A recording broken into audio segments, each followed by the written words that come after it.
ইউসুফ আলাইহিস সালাতু ওয়াস সালামকে যখন কুয়াতে নিক্ষেপ করে দিবে, ও মুসলমান, জামা কাপড় খুলে ফেলেছে। ইউসুফ আলাইহিস সালাতু ওয়াস সালামকে একেবারে কুয়ার উপরে নিয়ে উঠাইছে, নিচে ছেড়ে দেবে। আর ইউসুফ আলাইহিস সালাম শেষবারের মতো বাঁচার জন্য ওই কুয়ার উপরে ওই পারে হাত দিয়ে ধরে রেখেছে, ঝুলেছিলেন। আল্লাহর পয়গম্বর ইউসুফ আলাইহিস সালাতু ওয়াস সালাম এমন একটা জায়গায় তখনও ভাইদের কাছে অনুরোধ করছিলেন, অনুনয় বিনয় করে বলছিলেন, আব্বার কাছ থেকে না আমাকে নিয়ে এসেছেন, আপনারা আমাকে যত্ন করে রাখবেন, আপনারা আমাকে যত্ন করে আমার বাবার কাছে ফিরিয়ে দিবেন, আপনারা আমার সাথে এত দুর্ব্যবহার কেন করতে আসেন? কিন্তু নির্দয় নিষ্ঠুর একজন ভাইয়ের মন তখনও নরম হয় না। হে মুসলমান, একজনের মন তখনও নরম হয় না। সবার একই কথা না, তোকে কোনো সাহায্য করা হবে না। এ মুসলমান, এত এত এত জঘন্য, এত জঘন্য তাদেরকে বানাইছে কে? কেন তারা এত জঘন্য হতে পেরেছে? এর একমাত্র কারণ হলো বাবা একটু বেশি আদর করে, এটা তাদের মেনে নেওয়া সম্ভব হচ্ছিল না। এই হিংসার কারণে ইউসুফ আলাইহিস সালামকে সর্বশেষ এই যে হাত দিয়ে ধরে রেখেছে, ওই পাষণ্ড ভাইয়েরা ওই মুহূর্তে তার হাতের এই বাঁধনটাও এখান থেকে উঠায় ছেড়ে দিয়েছে, ধরে আর রাখতে পারে না। ইউসুফ আলাইহিস সালাম নিচের দিকে যাওয়া শুরু করেছেন। তিনি তো পয়গম্বর, পরবর্তীতে পয়গম্বর হবেন, নবী হবেন। আমার আল্লাহর তো ভালো করে জানা। আমার আল্লাহ ডাক দেখো, জিবরাইল হিংসার বশবর্তী হয়ে ভাইয়েরা আমার পয়গম্বর ইউসুফকে কুয়ার উপর থেকে এমন ভাবে নিষ্ঠুর ভাবে ছেড়ে দিয়েছে, নিচে গিয়ে সরাসরি পড়লে ব্যথা পাবে।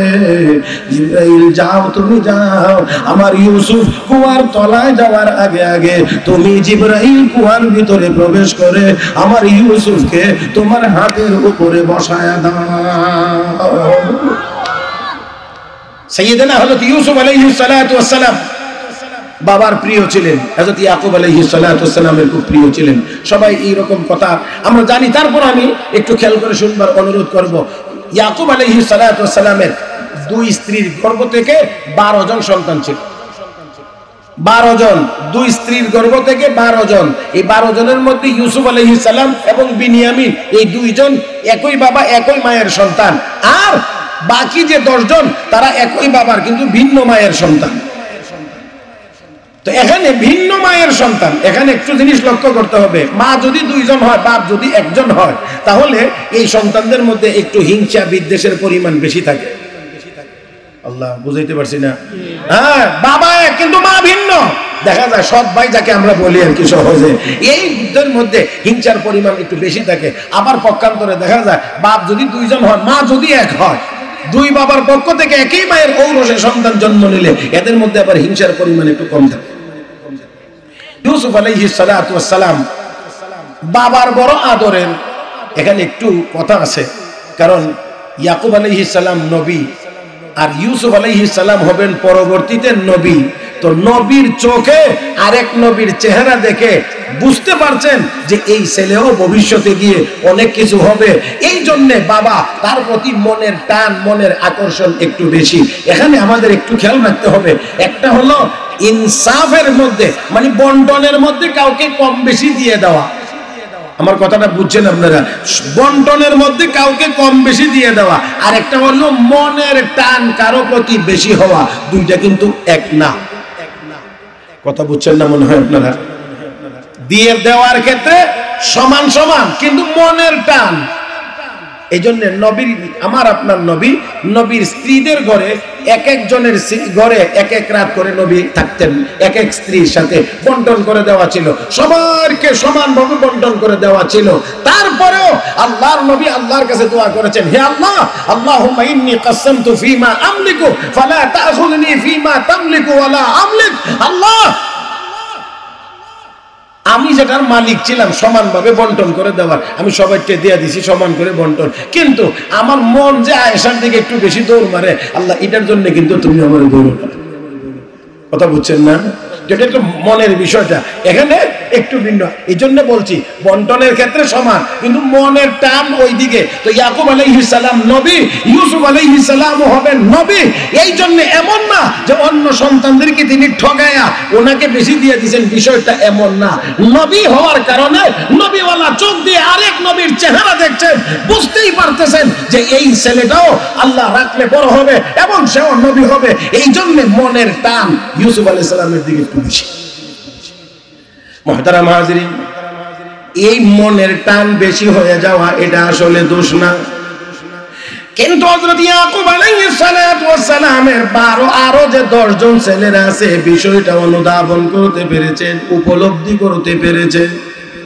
প্রেম পারার কারণে তাদের ভিতরে এবার হিংসার আগুন জ্বলে উঠেছে। ও মুসলমান, এই আগুন তাদের ভিতরে আস্তে আস্তে ক্রমান্বয়ে বাড়তে আছে। ইউসুফ আলাইহিস সালামকে বাবা আদর বেশি করেন, কাছাকাছি রাখেন, বেশি দূরে যাইতে দেন না। হে মুসলমান, এই জন্য ইউসুফ আলাইহিস সালামের 10 ভাইরা মিলে তারা সলা পরামর্শ করে কি করা যায়। হে মুসলমান, এখানে বাকি কথাটা বলার আগে একটু সামান্য চিন্তা করতে হবে। হিংসা যদি কারো ভিতরে থাকে, ওই হিংসা তাকে অনেক বড় অন্যায় করতে বাধ্য করে। আরো জোরে কন। আমার প্রতিদ্বন্দ্বী যদি মনে করি এবার আসি আমি পারতাম না,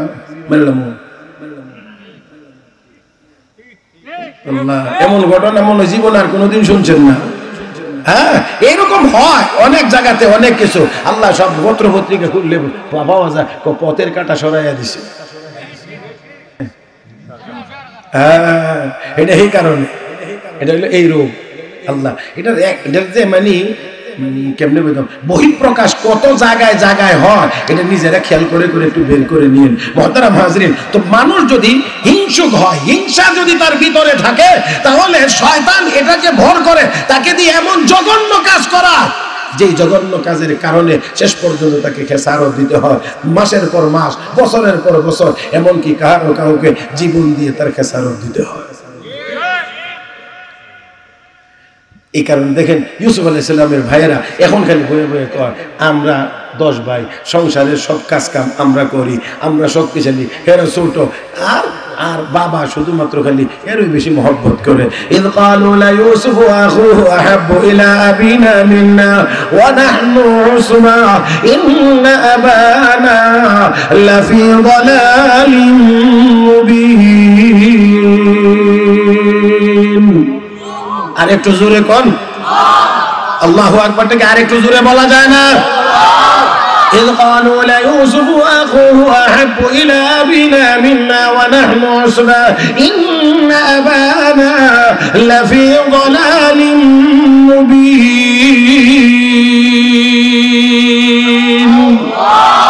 আমরা 10 ভাই শক্তিশালী, আমরা কাজকর্ম করি, আর ইউসুফ হলো বাবার কাছে প্রিয়। তাহলে সহ্য হইতেছে না, ভিতরে যন্ত্রণা। এখন এই যে বলছিলাম যে এই যন্ত্রণার কারণে তারা কি করতে বাধ্য করতেছে, এই হিংসা তাদেরকে কোন দিকে নিয়ে যাচ্ছে। কি বলতে আছে একজন আরেকজনকে 10 ভাইয়ে পরামর্শ করে, কি পরামর্শ? উকতুলু ইউসুফ আও ইতনাহরুহু আরদাই ইয়াখলু লাকুম ওয়াজহু আবিকুম। তোমরা ইউসুফকে হত্যা করো অথবা অন্য এমন কোন জায়গাতে নিক্ষেপ করে দাও যাতে করে বাবার চোখের সামনে আর থাকতে না পারে। চিৎকার মেরে কর নাউযুবিল্লাহ। কিসে বা কোন দিকে নিয়ে যাচ্ছে একটু কি চিন্তা করতে পারেন? একজন পয়গম্বর হবেন যিনি নিরপরাধ একজন ছোট্ট বাচ্চা, তখন তো ইউসুফ আলাইহিস সালাম ছোট, আর এই ছোট ভাইয়ের উপরে এই নিষ্ঠুরতার জন্য তাদেরকে উদ্বুদ্ধ করছে তাদের হিংসা। কোন জিনিসে নিয়ে যায়, কোন জায়গাতে নিয়ে যায় দেখেন না। এই হিংসা যদি ভিতরে থাকতেই থাকে একটা পর্যায়ে গিয়ে মানুষ হত্যা করার পর্যন্ত সিদ্ধান্ত গ্রহণ করে। যেমন ইউসুফ আলাইহিস সালামের ভাইয়েরা ইউসুফ আলাইহিস সালামের ব্যাপারে এই সিদ্ধান্ত নিচ্ছে যে উকতুলু ইউসুফকে তোমরা হত্যা করে দাও অথবা অন্য কোথাও দূরে নিক্ষেপ করে দাও। আমার ভাইয়েরা, কত জঘন্যতম কথা। ইউসুফ আলাইহিস সালামকে বাবার কাছ থেকে সুকৌশলে নেওয়া হয়েছে। সুকৌশলে নেওয়া হয়েছে। আমি আপনাদেরকে সেই ঘটনা শোনানো আমার উদ্দেশ্য না, সুকৌশলে নেওয়া হয়েছে। আমি শুধুমাত্র বুঝাইতে চাই এর ভিতর থেকে যে শুধু হিংসা পরায়ণ হওয়ার কারণে এই ছোট্ট বাচ্চাটির উপরে তারা কি পরিমাণ নির্দয় এবং নিষ্ঠুর আচরণ করেছিল। ইউসুফ আলাইহিস সালাম যে স্বপ্নে দেখছিলেন যে 11টি তারকা চন্দ্র সূর্য আমাকে সেজদা করছে, ইয়াকুব আলাইহিস সালাম বলছিলেন ভাইদের কাছে এটা বলিও না, এটা কেমনে কেমনে প্রকাশ হয়ে গেছে। ইয়াকুব আলাইহিস সালামের কাছ থেকে পিকনিকে যাবে, যেখানে যাবে ওইখানে একটু ঘুরতে যাবে, বনভোজনে যাবে, এরকম বলে যখন নিয়ে গেছিল তখন বাবার সামনে একেবারে ইউসুফকে আদর করতে করতে করে কাঁধে উঠে নিয়ে যায়। এক ভাইয়ের থেকে আরেক ভাই, আরেক ভাই থেকে আরেক ভাই, আরেক ভাই থেকে আরেক ভাই। সেই মাত্র বাবার চোখের আড়াল হয়েছে, তাফসীরের কিতাবে মুফাসসিরিন ইকরাম লিখেন ওই ভাই মাথার উপর থেকে প্রথমেই তাকে আছাড় দিয়ে জমিনে ফেলে দেয় আর দিয়ে কয় এবার তোর 11 তারকার চন্দ্র সূর্যরে ডাক করে বাঁচাইবে না। আপনারা কথা আমার বুঝছেন? আপনারা এবার তুই না স্বপ্নে দেখছিলি তোর 11 তারকা সেজদা করে, চন্দ্র সূর্য সেজদা করে, তো তোর 11 তারকার চন্দ্র সূর্যের আহ্বান কর, তোকে এখন বিপদ থেকে বাঁচাইবার জন্য। এখন ইউসুফ আলাইহিস সালাম ছোট মানুষ, বেশি ভালো করে হাঁটতেও পারে না, এরপরে আবার উপর থেকে এভাবে নিষ্ঠুরতার সাথে নিক্ষেপ করে দিয়েছে। ইউসুফ আলাইহিস সালাম এক একজন ভাইয়ের কাছে গিয়ে ভাই বাবার কাছ থেকে না ওয়াদা দিয়ে আনছেন আপনারা আমাকে দেখাশোনা করবেন, আপনারা আমাকে যত্ন সহকারে আপনাদের সাথে নিয়ে যাবেন, আবার বাবার কাছে ফিরিয়ে দিবেন। একটু খেয়াল করেন বিষয়টা, একটু অনুধাবন করেন। ছোট্ট মানুষটি 10টা ভাই তাদের কাছে যায়, যার কাছে যায় একই কথা বলে বলে ফিরিয়ে দেয়। সর্বশেষ ইউসুফ আলাইহিস সালাতু ওয়াস সালামকে যখন কুয়াতে নিক্ষেপ করে দিবে, ও মুসলমান জামা কাপড় খুলে ফেলেছে, ইউসুফ আলাইহিস সালাতু ওয়াস সালামকে একেবারে কুয়ার উপরে নিয়ে উঠাইছে, নিচে ছেড়ে দেবে। আর ইউসুফ আলাইহিস সালাম শেষবারের মতো বাঁচার জন্য ওই কুয়ার উপরে ওই পারে হাত দিয়ে ধরে রেখেছে, ঝুলেছিলেন আল্লাহর পয়গম্বর ইউসুফ আলাইহিস সালাতু ওয়াস সালাম। এমন একটা জায়গায় তখন ভাইদের কাছে অনুরোধ করছিলেন, অনুনয় বিনয় করে বলছিলেন আব্বার কাছ থেকে না আমাকে নিয়ে এসেছেন, আপনারা আমাকে যত্ন করে রাখবেন, আপনারা আমাকে যত্ন করে আমার বাবার কাছে ফিরিয়ে দিবেন, আপনারা আমার সাথে এত দুর্ব্যবহার কেন করতে আসেন? কিন্তু নির্দয় নিষ্ঠুর একজন ভাইয়ের মন তখনও নরম হয় না। হে মুসলমান, একজনের মন তখনও নরম হয় না, সবার একই কথা না, তোকে কোনো সাহায্য করা হবে না। এ মুসলমান, এত জঘন্য তাদেরকে বানাইছে কে? কেন তারা এত জঘন্য হতে পেরেছে? এর একমাত্র কারণ হলো বাবা একটু বেশি আদর করে, এটা তাদের মেনে নেওয়া সম্ভব হচ্ছিল না। এই হিংসার কারণে ইউসুফ আলাইহিস সালামকে সর্বশেষ এই যে হাত দিয়ে ধরে রেখেছে, ওই পাষণ্ড ভাইয়েরা ওই মুহূর্তে তার হাতের এই বাঁধনটাও এখান থেকে উঠায় ছেড়ে দিয়েছে, ধরে আর রাখতে পারে না। ইউসুফ আলাইহিস সালাম নিচের দিকে যাওয়া শুরু করেছেন। তিনি তো পয়গম্বর, পরবর্তীতে পয়গম্বর হবেন, নবী হবেন, আমার আল্লাহর তো ভালো করে জানা। আমার আল্লাহ ডাক দেখো জিবরাইল, হিংসার বশবর্তী হয়ে ভাইয়েরা আমার পয়গম্বর ইউসুফকে কুয়ার উপর থেকে এমন ভাবে নিষ্ঠুর ভাবে ছেড়ে দিয়েছে, নিচে গিয়ে সরাসরি পড়লে ব্যথা পাবে। জিবরাইল যাও, তুমি যাও, আমার ইউসুফ কুয়ার তলায় যাওয়ার আগে তুমি জিবরাইল কুয়ার ভিতরে প্রবেশ করে আমার ইউসুফকে তোমার হাতের উপরে বসায়া দাও। আল্লাহ রাব্বুল আলামিনের নির্দেশ মোতাবেক জিবরাইল এসে ইউসুফ আলাইহিস সালামকে হাতের উপরে বসাইলেন। মুহতারাম হাজিরিন, যাই হোক, আসুন এবার ইউসুফ আলাইহিস সালামের সাথে এই হিংসা পরায়ণ হয়ে এইভাবে করে কুয়াতে নিক্ষেপ করেছে, এখান থেকে শেষ পর্যন্ত আল্লাহ উঠায়া ইউসুফ আলাইহিস সালামকে নিয়ে একেবারে জুলাইখার ঘরে মিনিস্টারের বাসায় যত্ন সহকারে লালন পালন করিয়ে বড় করে আল্লাহ রাব্বুল আলামিন সর্বশেষ ইউসুফ আলাইহিস সালাতু ওয়াস সালামকে এই মিশরের খাদ্যমন্ত্রী বানায় দিয়েছেন।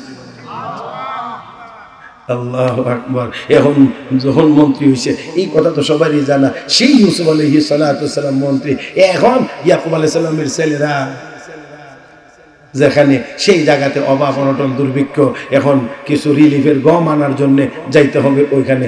অনেক লম্বা কথা, তো আমি এত কথা বলতে পারবো না। মোটামুটি কথা হলো, সর্বশেষ সেই ইউসুফ আলাইহিস সালামের সামনে গিয়েই তাদেরকে মাথা নত করতে হয়েছিল।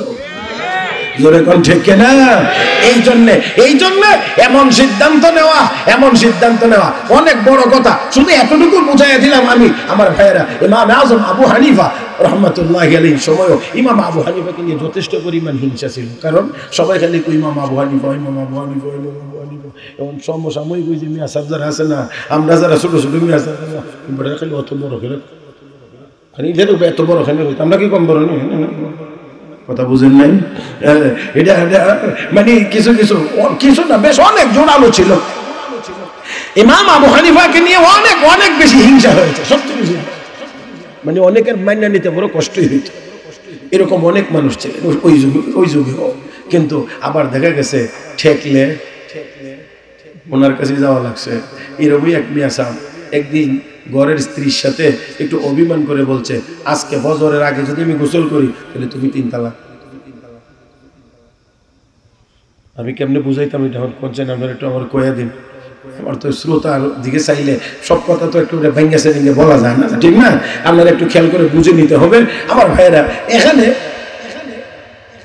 স্বামী তার স্ত্রীর সাথে অভিমান করে বলছে, যদি আমি আজকে ফজরের আগে গোসল করি তাহলে তুমি 3 তালাক। তার মানে হইল যেই কাজ করলে গোসল করা লাগবে সেই কাজ আর আজকের রাত্রিতে হবে না। এটা হইলো স্বামী স্ত্রীর একবারে পার্সোনাল কথা ছিল। এখন গোসলের কাম তো মাঝে মাঝে ইচ্ছায় যেমন লাগে অনিচ্ছায় তো লেগে যায়। আল্লাহ মন হয়তো বুঝেই না লাগে, আমি কইতেছি কিছু আছে ইচ্ছা করে গোসলের কাম লাগে, আবার অনিচ্ছা ঘুমাইছে, ঘুমের মধ্যে কিছু আবল তাবল দেখে না, এরপর ওইটার লাগিয়ে তো গোসল করার লাগে। এখন বেচারা তো অভিমান করছিল স্ত্রীর সাথে যে আমি এমন কোনো কিছু করবো না যেটার দ্বারা আমার গোসল করা লাগে। এখন কয়া যে ঘুমাইছে, ঘুমের ভিতরে মিস্টার ইবলিসে ওই স্বপ্নের ভিতরে হি কাম্বান করাই দিছে। এখন তো গোসল করাই লাগে, কারণ গোসল না করলে ফজরের নামাজ পড়তে পারে না। এখন বেড়া অস্থির হয়ে গেছে, হায় হায় হায় হায়, অভিমান করে যে যা বললাম, এখন কোন বিপদে বললাম। এখন যদি নামাজ পড়ি তো আল্লাহকে রাখা হয়, তো আল্লাহকে রাখলে বউ থাকে না, আর বউ রাখতে গেলে আল্লাহ থাকে না, নামাজ তো পড়তে হবে। এখন এমন পেরেশান পেরেশান হইয়া এখন তো কি করবে, এর কি সমাধান। এখন মনে মনে কর, যত কিছুই করি মানি, আর মনে মনে যতই হিংসার আগুনে জ্বলি না কেন, এই কাম ইমাম আবু হানিফা এর সমাধান এইটা ইমাম আবু হানিফা ছাড়া আর হবে না। এখানে গেলে মনে হয় কোনো সুবিধা হইতে পারে। আল্লাহু আকবার। আপনাদের কি মনে হয় হইতে পারেনি? আরে আস্তে কোন কেন হইতে পারেনি? আরে এটা তো ইমাম আজম। আল্লাহু আকবার। ইমাম আজম আবু হানিফার উস্তাদ ইমাম আমাশ সুলাইমান ইবনে মেহরান, ওনার উস্তাদ, বহুত বড় মুহাদ্দিস। বুখারী শরীফ সহ হাদিসের কিতাবে ওনার ইয়াতে সনদ আছে, আনিল আমাশ সুলাইমান ইবনে মেহরান। এই ওনার উস্তাদ এত বড় মুহাদ্দিস, ওনার বাড়িতে একদিন চোর ঢুকছে। খেয়াল করে শুনলেন, চোর ঢুকছে, চোরে মালামাল চুরি করে নিয়ে যাওয়ার সময় ইমাম আমাশ সজাগ হয়ে গেছে। পরে চোরের কজু, আমরা যে চুরি করে মাল নিয়ে গেছি এটা কিন্তু আপনি কারো কাছে বলতে পারবেন না। চোরের সংখ্যা বেশি, তো এই মুহূর্তে বলতে পারবেন না যে বলতেছে, কথার বলার ভঙ্গি আছে না, কারণ এর তো ভঙ্গি আবার ভালো না। তো ওদের কন্যা ঠিক আছে না, বলবো না কন্যা হুজুর বিশ্বাস করি না, কন্যা অন্য কইবেন বলবো না, সকালে ঠিকই বলে দেবেন। তখন কি করতে হইব? আপনি বলেন যদি আপনি আমাদের কারো নাম প্রকাশ করেন তাহলে আপনার স্ত্রী 3 তালাক।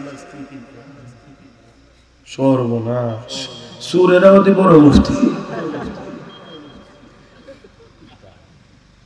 চিন্তা করতে পারেননি কি কইতে আছে? তাহলে আর জীবনে কইবনি, 10 কোটি টাকার মাল নিলেও কইবনি পরের দিন সকালে। এখন বাধ্য করছে ওনাকে এই কথা বলতে যে তোরা চুরি করে মাল নিছ, তোদের নাম যদি আমি কারো কাছে বলি তাহলে 3 তালাক হবে। ও আল্লাহ, এই কথা বললা নিয়ে গেছেন। সুরেরা তো মহা খুশি, মাল আনছি তো আনছি। আর যে কথা ওনারা দিয়ে বলাইছি, এরপরে আর উনি কারো সামনে আমাদের নাম প্রকাশ করতে পারবে না। পরের দিন মাশাআল্লাহ ঢাকা দক্ষিণ বাজারে দেদার সে মাল বিক্রি করতেছে। ইমাম আজম আবু হানিফার উস্তাদ বাজারে গিয়ে উনিও ঘুরে দেখেন উনার বাড়ির চুরি করা মালামাল উনার চোখের সামনে বাজারে বিক্রি করে, কিন্তু উনি তো কিছু বলতে পারতেছেন না। কারণ কি, ওই যে আরেক ফেস লাগাই হয়ে গেছে, আরেকটা ফেস লাগাই রেখে গেছে না, আপনি যদি প্রকাশ করেন তো আপনার স্ত্রী 3 তালাক। এই আওয়াজ ইমাম আজম আবু হানিফার কানে গিয়ে পড়ছে, দৌড়ে আসছেন হুজুরের বাড়িতে, উস্তাদের বাড়িতে। সে হযরত, হুজুর আপনার বাড়িতে বলে চোর ঢুকছে। বাবারে চোর ঢুকছে, চোরে মাল নিছে, এটা আমার কোনো আফসোস না, আক্ষেপ না, চোরে মাল নিয়ে গেছে, এখানে কোনো আমার কষ্টের বিষয় না। কিন্তু কষ্টটা হলো আমার চোখের সামনে এরা আমার মাল বিক্রি করে, কিন্তু আমি কোনো কথা বলতে পারি না। আমার কষ্টটা হলো এখানে। হুজুর কেন? এরা আমার এই কথা বলাইছে, তারপরে মাল নিয়ে গেছে। হাই হাই এরকম নি। হুজুর টেনশন করেন না, আপনার স্ত্রীও ঠিক থাকবে, চোরও ধরা পড়বে না। সুবহানাল্লাহ কালকে কহেন। হ্যাঁ, আপনারা হলে আমার চলতো না, চোরও ধরা পড়বে, আপনার স্ত্রীও ঠিক থাকবে। ইমাম আহমদ রহমতুল্লাহ আলাইহি বাবা মাল গেছে যাক, তো আমার গড় ঠিক থাকো, আমার অযথা আমার ঝামেলা ফেলায়ও না। তুমি কেমনি কিতা করতা? হুজুর আপনি কোনো চিন্তাই করেন না, আপনার স্ত্রীও ঠিক থাকবে, চোরও ধরা পড়বে। তো কিভাবে? হুজুর বাজারে গিয়া পুরা ঢাকা দক্ষিণ বাজারটা ঘেরাও করো, লোক নিয়ে যাবো বেশি করে, পুরা বাজার ঘেরাও করো। বাজারের ভিতরে যত মানুষ আছে এর মধ্যে এরা 2 দল, এক দল হইলো ক্রেতা, এক দল হইলো বিক্রেতা। ক্রেতা যারা এরা তো কাস্টমার, এরা না। বিক্রেতা যেগুলো আছে সবগুলো বিক্রেতারে একজন একজন করে ধরে আপনার সামনে আনবো, আপনার সামনে এনে বলবো হুজুর এটা কি চোর? যদি চোর না হয় আপনি জোরে বলবেন না এটা চোর না। ঠিক আছে নি? চোর না হইলে তো আর কোনো সমস্যা নাই। যেগুলো বিক্রেতা সবগুলোর একজন একজন করে আনবো, আনার পর আমি জিজ্ঞেস করবো হুজুর এটা চোর? আপনি বলবেন যদি চোর না হয় বলবেন না এটা চোর না, আর যদি চোর হয় তো আপনি চুপ করে বসে থাকবেন। জোরে একটা চিৎকার মেরে কোন আল্লাহু আকবার। এই ব্যক্তির নাম ইমাম আবু হানিফা। ইমামে আজম এমনি হন নাই। তো আপনি তো চোরের নাম বললে আপনার স্ত্রী 3 তালাক হবে, না বললে তো হবে না। তো আপনি চোর যেটা না, এটা খালি না জোরে কইবেন, আর যেটা চোর এটার বেলা খালি চুপ থাকবেন। তো ওই চুপ থাকাটার মাধ্যমে বোঝা যাবে এটা ওই হে কামলা। কথা কোন ঠিক কিনা? ইমাম আজম আবু হানিফা রাহমাতুল্লাহি আলাইহি। মুহতারাম হাজিরিন, এই জন্য শুধু এটা না, আরো কিছু ফতোয়ার প্রেক্ষিতে ইমাম আবু হানিফাকে লক্ষ্য করে বলছিলেন, ইয়া মাশারাল ফুকাহা আনতুমুল আতিব্বা ওয়া নাহনু সায়াদিলা। ওই ফুকাহায়ে কেরামের জামাত, তোমরা হইলা ডাক্তার আর আমরা হইলাম ফার্মেসির ঔষধ বিক্রেতা। আল্লাহু আকবার। এটা আপনারা বুঝলে বুঝছেন, না বুঝলে নাই, উলামায়ে কেরাম ঠিকই বুঝছেন। মুহতারাম হাজিরিন, তাই আসুন ওই যে এবার অত এই ঝামেলার মধ্যে ওই পড়ছে, এখন রাত থাকতে দৌড়ায় গেছে ইমাম আবু হানিফার বাড়িতে গিয়া, হুজুর হুজুর হুজুর এই ঝামেলা, এখন আমি কি করতে পারি? এখন তো আল্লাহ রাখলে বউ থাকে না, বউ রাখলে আল্লাহ থাকে না। ইমাম আবু হানিফা মুসকি হাসি দিয়া কই বেটা চা বিস্কুট খাও তাড়াতাড়ি, তো পেরেশান হইন না। কোন না হুজুর খানি দানি করে, তাই তালাক তো না আমার আগে এখন সার্ভিস কিছু খাওয়া। এবার ভাই চলো হাঁটতেছে দুজন, হাঁটতে যেখানে পানি আছে, খাল আছে, অথবা বিল আছে, অথবা পুকুর আছে বড়, এটার পারে দিয়ে হাঁটতেছে 2 জন। ইমাম আবু হানিফার পিছনে, ওই বেটা হইল সামনে। এবার যাইতে যখন একবারে জায়গা মতো গেছে, এমন জায়গায় গিয়ে ইমাম আজম আবু হানিফা পিছন দিক থেকে এমন জোরে এক ধাক্কা দিছে, যে ধাক্কার ফলে পানিতে বইরা না হেদা মুহেদা সমানে পানি বেরিতেছে, আর এক ধাক্কার সঙ্গে ডুব দিয়ে উঠছে, সারা শরীর ধোয়া হয়ে গেছে। বেটা উঠছে, হুজুর কামটা কি করলেন? আবার বউ তো গেছে। ইমাম আজম আবু হানিফা को ना बेटा তোর বউ গেছে না। বলে কেমনে গেছে না? কো तूने गुस्ल नहीं किया, मैंने तुझको गुस्ल कराया। তুই বলছিলে যে তুই গোসল করলে 3 তালাক, তুই তো করস নাই, আমি ধাক্কা দিয়ে তোরে গোসল করায়া দিছি।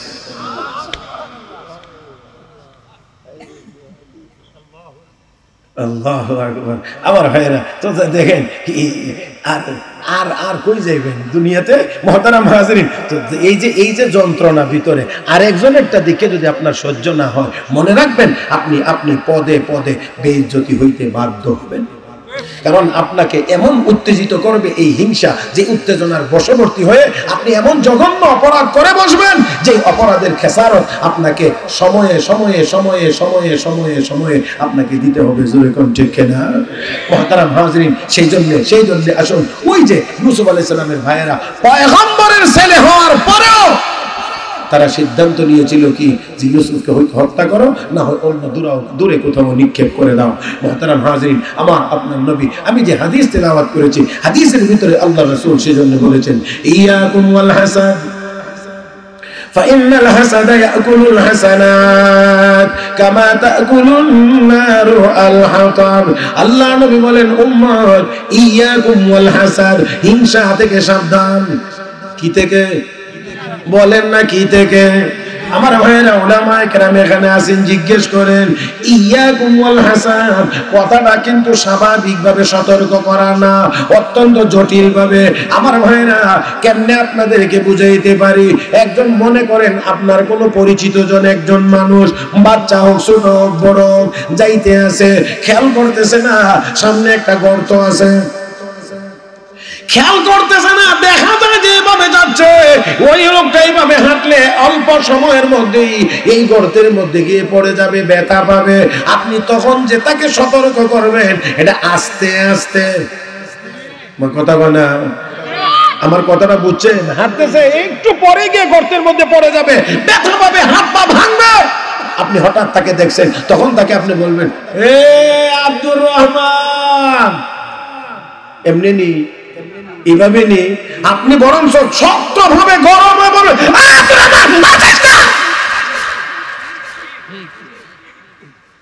হাসার কথা না, এটাই সতর্ক করা এই মুহূর্তে, এটাই তাকে রক্ষা করার পদ্ধতি। পড়ে যাবে, এই যে সতর্কটা, এটাকে আরবিতে প্রকাশ করা হয় ইয়াকুম ওয়াল ইয়াকুম, সাবধান সাবধান আমার উম্মত, হিংসা থেকে সাবধান। হিংসা করলে কি লাভ? কি লাভ? আল্লাহ লাভ এটাই, ইয়াকুলুল হাসানাত। আল্লাহর নবী বলেন, হিংসা মানুষের নেক আমলকে এমন ভাবে খেয়ে ফেলে, রাসূল উদাহরণ দিয়ে বলেন, কামা তাকুলুন নারু আল হাতাব, লাকড়িকে আগুনে যেমন খেয়ে ফেলে জ্বালিয়ে দেয়, ঠিক তেমনি ভাবে হিংসাও মানুষের নেক আমলকে এমন ভাবে নষ্ট করে দেয়। একবার ইমাম সুফিয়ান সাউরি রহমতুল্লাহ তার খাদেমকে দিয়ে বলছেন, কিছু হাদিয়া দিয়ে ওই অমুকের কাছে আমার হাদিয়াটা পৌঁছায় দাও। তো জিজ্ঞাসা করলেন, হযরত এই বেটা সারাটা দিন আপনার বদনাম করে, আপনার প্রতি তার হিংসার অভাব নাই, আর আপনি তারে হাদিয়া দিয়া পাঠাইতেছেন, ঘটনা কি? ও তার চেয়ে পরম বন্ধু আমার কেউ নেই। কেমনে? হিংসায় করার কারণে, এই যে আজে বাজে কথাবার্তা বলে, এর কারণে তার আমল নামার সওয়াবগুলি আমার আমল নামায় জমা হয়, আমার গুনাহগুলি তার আমল নামায় জমা হয়। তো অসুবিধা কি? তার চেয়ে আমার আর ভালো বন্ধু কে আছে? পুরস্কার তো আরো বড়টা দেওয়া দরকার ছিল, যদ্দূর পারছি ওদ্দূর আমার পক্ষ থেকে পৌঁছায় দাও। লাভ না? কথা বলে এটা লাভ না আমার ভাইয়েরা? তাই আসল বলছিলাম, ভিতরে এই হিংসাকে এটা অর্জন করার জিনিস না বর্জন করার জিনিস। হে মুসলমান, আমাকে আল্লাহ যতটুকু দিয়েছেন তার উপরে শুকরিয়া। জোরে জোরে জোরে জোরে জোরে। আমি আমারটা দেখে আপনি আপনারটা দেখেন। প্রত্যেকটা মানুষ যদি দেখে আমাকে আমার আল্লাহ যা দিয়েছেন তার উপরে আলহামদুলিল্লাহ, আমি আল্লাহর প্রশংসা করছি, আমি সন্তুষ্ট। আমার ভাইয়েরা, ওই লোকটা ভিতরে আরাম পাবে, তৃপ্তি পাবে, শান্তি পাবে। আর শুধু তা না, আমার আল্লাহর ঘোষণা, ওয়া ইয তা'যানা রাব্বুকুম লা ইন শাকারতুম লাযীদান্নাকুম ওয়া লা ইন কাফারতুম ইন্না আযাবী লাশাদীদ। আল্লাহর পক্ষ থেকে ঘোষণা, আল্লাহর পক্ষ থেকে ঘোষণা। আপনারা ঘোষণা দেন না, মাইকিং করেন না? আমার আল্লাহর পক্ষ থেকে ওই জন্য মাইকিং করা হচ্ছে, ঘোষণা দেওয়া হচ্ছে, লা ইন শাকারতুম লাযীদান্নাকুম। আল্লাহ বলেন, বান্দা বান্দীরা, তোমরা যদি শুকরিয়া আদায় করো, আমি আল্লাহর ঘোষণা হলো অবশ্যই অবশ্যই আমি আল্লাহ তোমাদেরকে নিয়ামত আরো বাড়ায়া দেব। তাহলে আরেকজনেরটা দিকে হিংসা করে লাভ কি? তোমার যদ্দূর দিছে ওদ্দূরের উপরে তুমি আল্লাহর প্রশংসা করো। আল্লাহ তো ওয়াদা, লা আযীদান্নাকুম, আমি তোমাকে নিয়ামত অবশ্যই অবশ্যই বাড়ায় দেব। তাহলে তোমার আরেকজনেরটা দেখে তোমার জলবার তো কোনো দরকার পড়ে না, বরঞ্চ তুমি শুকরিয়া আদায় করো। তোমাকে যতটুকু দেওয়া হয়েছে আল্লাহর ওয়াদা আছে, শুকরিয়া আদায় করবা, আমি আরো কি করব? কমায় দেব না বাড়ায় দেব? তাহলে যে আল্লাহ আরেকজনকে দিতে পারে সেই আল্লাহ আমাকেও দিতে পারে, যে আল্লাহ তাকে দিতে পারেন সেই আল্লাহ আমাকেও দিতে পারেন। আমার ভাইয়েরা, তাহলে এই বিশ্বাস যদি থাকে তাহলে আরেকজনের কোনো কিছু দেখে আপনার ভিতরে ভিতরে আগুন জ্বলতে পারে না, হিংসা হইতে পারে না। আরেক কথাই যদি বলি, এটা অনেক কথা, অনেক কড়া, অনেক কঠিন কথা। আসলে হিংসুক যারা হয় আসলে তারা যেন আল্লাহর সিদ্ধান্তকেই মানতে রাজি না, আল্লাহর সিদ্ধান্তের উপরে অসন্তুষ্ট। কারণ আল্লাহ তাকে বেশি দিয়েছেন, আমাকে একটু কম দিয়েছেন। এখন আমি যদি খালি শুধু হিংসার আগুনে জ্বলি, তার মানে হলো আল্লাহর সিদ্ধান্তটা আমার পছন্দ হয়েছে না। কথাটা কিন্তু অনেক অনেক বেশি কড়া। আমার ভাইয়েরা, এখানে একটু কথা, ওলামা একরাম এখানে আছেন, ভুল হলে আমি সংশোধন করে নেব। সাহাবা একরামের মধ্যে তো আমলের প্রতিযোগিতা ছিল বেশি, সওয়াবের প্রতিযোগিতা। তো গরিব মানুষ হওয়ার কারণে কিছু আমল তো তারা করতে পারেন না, হজ করতে পারেন না, কথার কথা, যাকাত দিতে পারেন না, দান খয়রাত করতে পারেন না, এগুলো তো ব্যয়বহুল, কুরবানি দিতে পারেন না। এখন সাহাবীরা গিয়ে কই, ইয়া রাসূলুল্লাহ, আমরা তো আমলের প্রতিযোগিতায় ধনী সাহাবীদের সাথে কুলাইতে পারি না, কারণ আমরা নামাজ পড়ি, তারাও নামাজ পড়ে, আমরা রোজা রাখি, তারাও রোজা রাখে, কিন্তু তারা যাকাত দেয়, আমরা যাকাত দিতে পারি না, তারা দান খয়রাত করে, আমরা করতে পারি না। তো সওয়াবের প্রতিযোগিতায় আমরা তাদের সাথে কেমনে কুলাইব? নবী বলছেন, হ্যাঁ আমল আছে, আমলের কথা বলে দেই, এই আমলগুলো করলে তোমরা সব এদের সমান হয়ে যাবে। বলে কি? সুবহানাল্লাহ 33 বার, আলহামদুলিল্লাহ 33 বার, আল্লাহু আকবার 34 বার প্রত্যেক নামাজের পরে ফিরালেও, তাহলে তোমাদের সওয়াব তাদের সমান হয়ে যাবে। এখন সাহাবায়ে কেরাম খুব আগ্রহের সাথে এই আমল শুরু করে দিয়েছে। তখন ধনী বেটারাও খবর পেয়ে নিছে, সুবহানাল্লাহ কি ফিরে এখন দিব, আলহামদুলিল্লাহ কি ফিরে এখন দিব। এখন এরা তো আগের আমল তো আছে, এখন ফাঁকে দিয়ে গরিব রে যে রাসূল যে আমল দিছিলেন, এখন এরাও এই আমল, এখন গরিব সাহাবীরা আবার দৌড়ে গিয়ে ইয়া রাসূলুল্লাহ, এরা খবর পেয়ে নিছে, এখন তো এই আমল এরাও শুরু করছে। তখন আমার নবী কয়, যালিকা ফাযলুল্লাহ ইউতিহি মান ইয়াশা, এটা আমার আল্লাহর দয়া, আল্লাহ যাকে ইচ্ছা তাকে দান করেন। এটাই নিয়ম, দুনিয়াতে আল্লাহ কাউকে একটু বেশি দিবেন, কাউকে একটু কম দিবেন। কথা কয় না, কথা কয় না। বেশিওয়ালা অহংকার করবে না, অহংকার করবে না, কমওয়ালা হিংসা করবে না। কথা কয় না রে, বুঝি না। আমার ভাইয়েরা, বেশিওয়ালাকে বেশি দিয়েছেন কে, সেও শুকরিয়া আদায় করবে। আমার ভাইয়েরা, গরিবের প্রতি হক, গরিবের হক আদায় করবে, খেয়াল রাখবে। যাকে কম দেওয়া হয়েছে সেও বলবে, আমার আল্লাহ আমাকে যেমন মনে করেছেন, আমাকে এমন দিয়েছেন, আলহামদুলিল্লাহ, আমি সন্তুষ্ট আছি।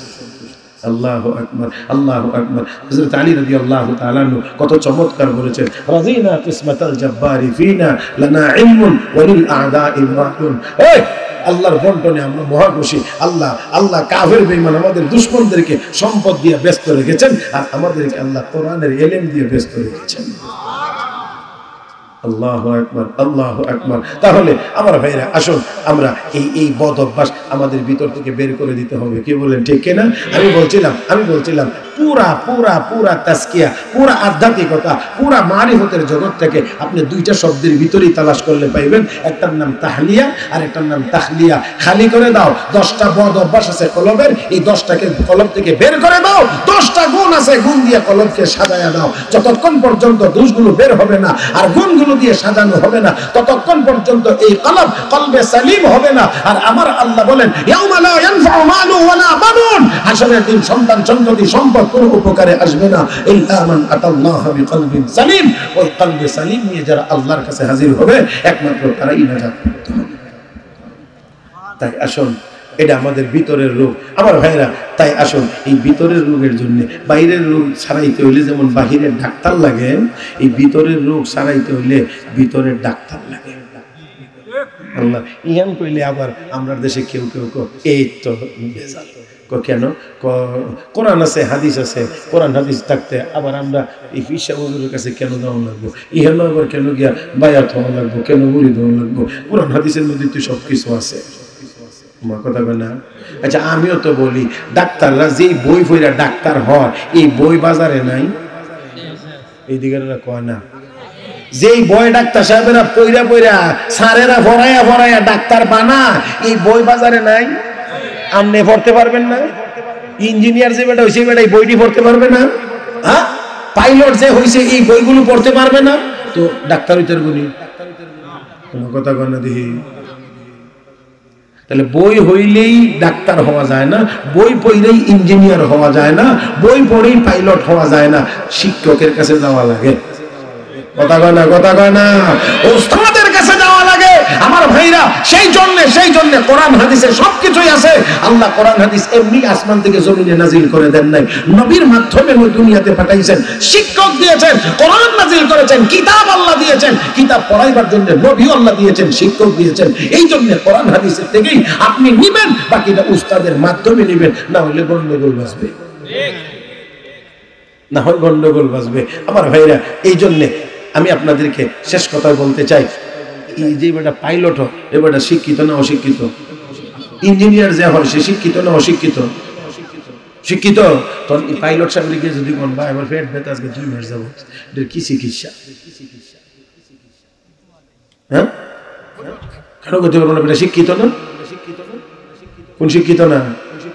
ও এই শিক্ষিত না, না ও ইয়ামের বালাদি ভালোই বুঝেন। তাহলে তাহলে তাহলে দুনিয়াতে শিক্ষিত হইলেও এক জাতীয় শিক্ষিত মানুষের কাছে গিয়ে আরেক সমস্যার সমাধান পাওয়া যায় না। কথা কয় না, কথা কয় না আমার ভাইয়েরা। ওই লাইনের শিক্ষিত মানুষের কাছে যাওয়া লাগে। এই জন্যে ওই কলবের ভিতরের যে বিষয়টা, এই বিষয়টার সমাধানের জন্য ওই আল্লাহওয়ালাদের সোহবতে যাওয়া লাগে। জোরে গান, জোরে গান, তাদের সোহবতে যাওয়া লাগে আমার ভাইয়েরা। আছে কোরআন হাদিসে, কিন্তু এটার ভিতরগত যে জিনিসটা, এই জিনিসটা পাইতে হলে এই শিক্ষকের মাধ্যমে পাওয়া লাগে, এমনিতেই হবে না। সেই জন্য এই বুজুর্গদের সোহবতে গেলে তারা এমন এমন আমল দিবেন যে আমলের মাধ্যমে আপনার ভিতর থেকে এই হিংসা নামের এই বদ অভ্যাস দূর হয়ে যাবে। আমিন। আমাদের সবাইকে আল্লাহওয়ালাদের সোহবতে যাওয়ার মাধ্যমে এই হিংসা নামের এই ভয়াবহ ব্যাধি আমাদের কলব থেকে দূর করার তৌফিক আমাদের সবাইকে দান করুন। সবাই বলি আমিন ইয়া রাব্বাল আলামিন। সুবহানাকাল্লাহুম্মা বিহামদিক আশহাদু আল লা ইলাহা ইল্লা আনতা আস্তাগফিরুকা ওয়া আতুবু ইলাইক ওয়া আখিরু দাওয়ানা আলহামদুলিল্লাহি রাব্বিল আলামিন।